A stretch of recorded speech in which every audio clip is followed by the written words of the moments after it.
Jacob Gonçalves, যিনি বড় sir নামে পরিচিত ছিলেন, ১৯২৯ সালের ২৮শে অক্টোবর তিনি নোয়াখালী জেলার পশ্চিম বদ্রীপুর গ্রামে জন্মগ্রহণ করেন।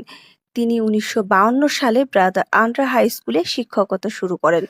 পরবর্তীতে ১৯৬৭ সালে স্কুলের প্রধান শিক্ষকের দায়িত্ব গ্রহণ করেন এবং ১৯৬৯ পর্যন্ত উক্ত পদে বহাল থাকেন। পরবর্তীতে ১৯৭১ সালে দ্বিতীয় মেয়াদে স্কুলের প্রধান শিক্ষকের দায়িত্ব পান। দীর্ঘ ২৪ বছর দক্ষতার সাথে দায়িত্ব পালন শেষে ১৯৯৫ সালে তিনি স্কুল থেকে অবসর গ্রহণ করেন। তার সময়ে ১৯৮৭ সালে উক্ত স্কুল জেলা পর্যায়ে শ্রেষ্ঠ স্কুল হিসেবে নির্বাচিত হয়।